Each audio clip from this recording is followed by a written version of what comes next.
So Bhubharati గురించి మనం చాలా అప్డేట్లు చెప్పినాం కదా. భూభారతితో దళితులకు మేలు జరిగేనా? సో ఇది దళితుల అంశం ఎందుకు వచ్చింది భూభారతిలో ఒకసారి చూద్దాం మనం. గతంలో మా భూమి పోర్టల్లో స్పష్టమైన టిప్పన్, సరైన అక్షాంశ రేఖాంశాల ఆధారంగా రూపొందించిన ఖనిబండల గుర్తులతో కూడిన డిజిటల్ భూపటాన్ని మాయం చేసిన ఘనత ధరణికి దక్కింది. సో టిప్పన్లు, అక్షాంశ రేఖాంశాలు, ఖని అంటే అవి ఉంటాయి కదా, దాంతో గుర్తించిన ఈ మ్యాప్లో డిజిటల్ భూపటాన్ని మాయం చేసిన ఘనత ధరణికి దక్కింది. తాజాగా అందులోని కడాస్ట్రల్ మ్యాప్ ఒక నిర్దిష్ట ప్రాంతం ఆస్తి సరిహద్దులు, కొలతలు, యాజమాన్య వివరాలు సూచించే భూమి బ్లూ ప్రింట్ అదృశ్యం చేసిన ఘనత ఇప్పుడు భూభారతికి దక్కుతోంది. అమ్మో, బ్లూ ప్రింట్ని అధ్యయనం చేసినట. ఒక నిర్దిష్ట ప్రాంతం ఆస్తి సరిహద్దులు, కొలతలు, యాజమాన్య వివరాలను సూచించే భూమి బ్లూ ప్రింట్ అదృశ్యం చేసిన ఘనత ఇప్పుడు భూభారతికి దక్కుతోంది. ప్రభుత్వాలు రోజురోజుకి ప్రజల ప్రభుత్వ రికార్డులను దూరం చేస్తున్నాయి. తెలంగాణ భూభారతి చట్టంలోని సెక్షన్ 2 ఉప సెక్షన్ 12లోని క్లాజ్ S ద్వారా పొందిన అనుభవ హక్కుతో సెక్షన్ 8 ద్వారా భూమి హక్కుల రికార్డులో మార్పులు ఉంటే మ్యూటేషన్ కోసం రెవెన్యూ డివిజనల్ అధికారి RDOకి దరఖాస్తు చేసుకోవడం అనే నిబంధన ప్రస్తుతం రాష్ట్ర వ్యాప్తంగా చర్చనీయాంశంగా మారింది. సో ఇది నాకు పూర్తిగా దీని మీద అవగాహన లేదు. వీళ్ళు ఏమంటారు అంటే తెలంగాణ భూభారతి చట్టంలోని సెక్షన్ 2 ఉప సెక్షన్ 12లోని క్లాజ్ S ద్వారా పొందిన అనుభవ హక్కుతో సెక్షన్ 8 ద్వారా భూమి హక్కుల రికార్డులో మార్పులు అంటే మ్యూటేషన్ కోసం రెవెన్యూ డివిజన్ RDOకి దరఖాస్తు చేసుకోవడం అనే నిబంధన ప్రస్తుతం రాష్ట్ర వ్యాప్తంగా చర్చనీయాంశంగా మారింది. మ్యూటేషన్ కోసం ఆన్లైన్లో దరఖాస్తు చేసుకున్న తర్వాత RDO నిర్ణయం తీసుకుంటారని చట్టం చెబుతున్నా రికార్డులో మార్పును తిరస్కరించే ముందు దరఖాస్తుదారుడికి వివరణ ఇచ్చే అవకాశం కల్పించడం, ప్రభావితమయ్యే వారికి నోటీసులు జారీ చేసి వారి అభ్యంతరాలను పరిశీలించాలనే నిబంధన ఆచరణలో ఎంతవరకు అమలవుతుందనేది ప్రశ్నార్థకం. సో ఈ ప్రక్రియ కేవలం కాగితాలకే పరిమితమైతే పేదలకు న్యాయం ఎలా జరుగుతుందనే ఆందోళన కూడా వ్యక్తమవుతుంది. సో ఎందుకంటే ఎవరికైతే నోటీసులు ఇస్తావో, ఎవరినైతే అభిప్రాయాలు తీసుకుంటో వాళ్ళ ప్రభావితం అయితే ఎట్లా, అది క్షేత్రస్థాయిలో ఎట్లా ఉపయోగపడుతుందని చెప్పేసి కూడా అనుమానం వ్యక్తం చేస్తారు. అసైన్డ్ లావణి పట్టా భూములు ఎవరి ఆధీనంలో ఉంటే వారి ROR పోర్టల్లో RDOకి మ్యూటేషన్ కోసం దరఖాస్తు చేసుకుంటే రికార్డులో మార్పులు చేయవచ్చని ఈ సెక్షన్ 8 చెప్తుంది. సో సెక్షన్ 8 ఏం చెప్తుంది? మనం ఇప్పుడు సెక్షన్ 8 గురించి ఇవే అసైన్డ్ భూములకు సంబంధించి. సో అసైన్డ్ భూములు, లావణి పట్టా భూములు ఎవరి ఆధీనంలో ఉంటే వారు మ్యూటేషన్ కోసం దరఖాస్తు చేసుకోవచ్చని భూభారతి చెప్తుంది కదా. దాంట్లో రికార్డులో మార్పులు చేయవచ్చని ఈ సెక్షన్ 8 చెప్తుంది. అయితే RDO ఈ దరఖాస్తును ఎలా పరిశీలిస్తారు?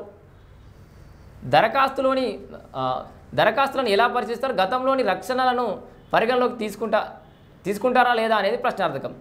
సో మనం అవకాశం కల్పించేది కరెక్టే. అసైన్డ్ భూములకు, లావణి పట్టాలకు భూములకు సంబంధించి మ్యూటేషన్ పెట్టుకోవడానికి మన అప్లికేషన్ పెట్టుకోవడం, RDO పరిశీలించడానికి అవకాశం కల్పించినంతవరకు బాగానే ఉంది. RDO ఏ రకంగా పరిశీలన చేస్తాడు? గతంలోని రక్షణలను పరిగణలోకి తీసుకుంటారా లేదా అనేది ప్రశ్నార్థకం. ఈ విధానం ద్వారా అసైన్డ్, లావణి పట్టా భూములు సులువుగా పట్టా పొందే అవకాశం ఉంది. సో దీనివల్ల అయితే Telangana assigned lands prohibition of transfer POT act 1977 ప్రకారం పేదలకు పంపిణీ చేసే అసైన్డ్ భూములు ఎట్టి పరిస్థితుల్లోనూ బదలాయించడానికి వీల్లేదు. పేదల ఆర్థిక సామాజిక భద్రత కోసమే ఈ POT చట్టం చేశారు. కానీ కొత్త చట్టంలోని సెక్షన్ 8 ఆ భూములను గురించి ప్రత్యేకంగా ప్రస్తావించలేదు. సో ఆ POT భూములకు సంబంధించి ప్రత్యేకంగా ఏం చర్చ లేదు దాంట్లో అన్నట్టు. బలహీన వర్గాల ప్రజలకు కేటాయించిన భూములు, ప్రభుత్వానికి చెందిన లావణి భూములు ఇతర చేతుల్లో ఉంటే వారు ఈ సెక్షన్ అడ్డు పెట్టుకొని రికార్డులో మార్పులు చేసుకునే ప్రమాదం ఉంది.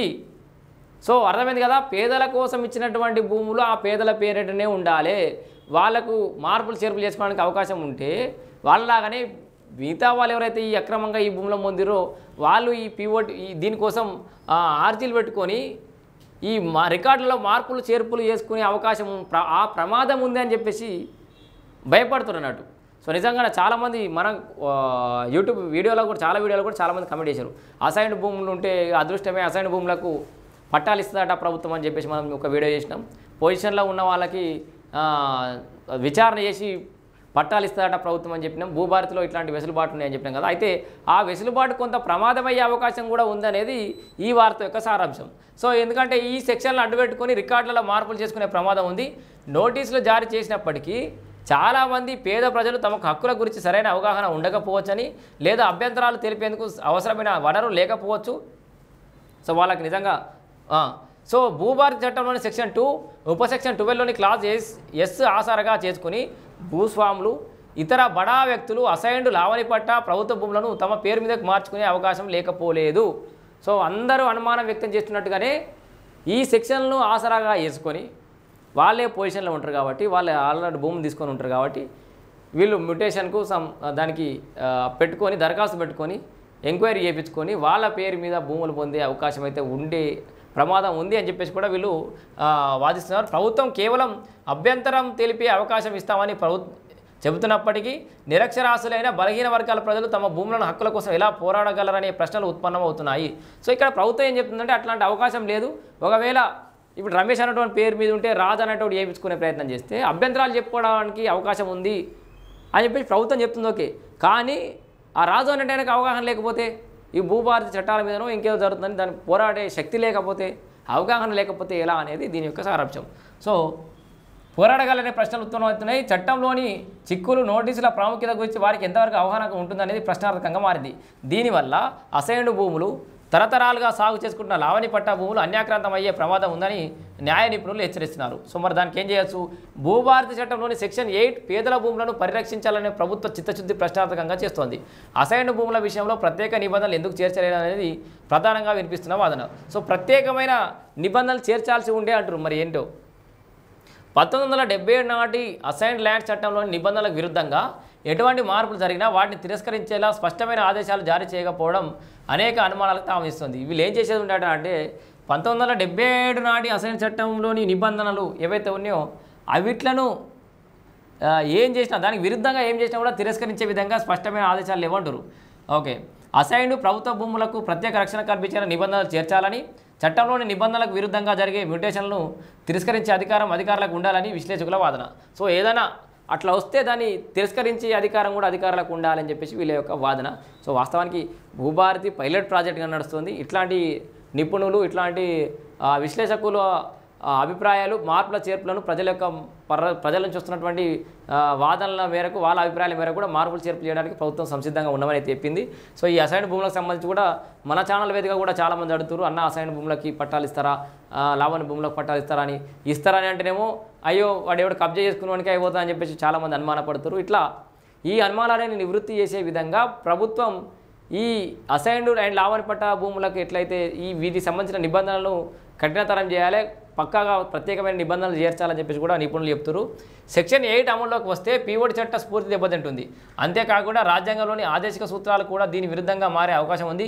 పేదల సంక్షేమం కోసం ఉద్దేశించిన చట్టాన్ని విరుద్ధంగా ఈ సెక్షన్ ఎలా అమలవుతుందో అలాగే ఈ అంశంపై ప్రభుత్వం ఎలాంటి వివరణ ఇస్తుందో వేచి చూడాలి. సెక్షన్ 8 అమల్లో ప్రత్యేకంగా భూభారతి చట్టంలోని సెక్షన్ 2 ఉపసెక్షన్ 12లోని క్లాజ్ ఎస్ విషయంలో తగిన జాగ్రత్తలు తీసుకోకపోతే గతంలో పేద ప్రజలకు కల్పించిన భూముల హక్కులు ప్రమాదంలో పడే అవకాశం ఉంది. కాబట్టి ప్రభుత్వం ఈ విషయంలో మరింత స్పష్టమైన మార్గదర్శకాలు జారీ చేయాల్సి ఉందని డాక్టర్ కట్కూరి అంటుండు. సో ఇది భూభారతి సెక్షన్ 8 అమల్లోకి వస్తే పీఓడి చట్టం స్ఫూర్తి దెబ్బతింటుంది. అంతేకాకుండా రాజ్యాంగంలో ఆదేశిక సూత్రాలు కూడా ప్రమాదంలో ఉందని చెప్పేసి కూడా అంటారు. మరి భూభారతిలో దళితులకు మేలు జరుగుతుందా లేదా అనేది మాత్రం మనం ఎదురు చూడాలి.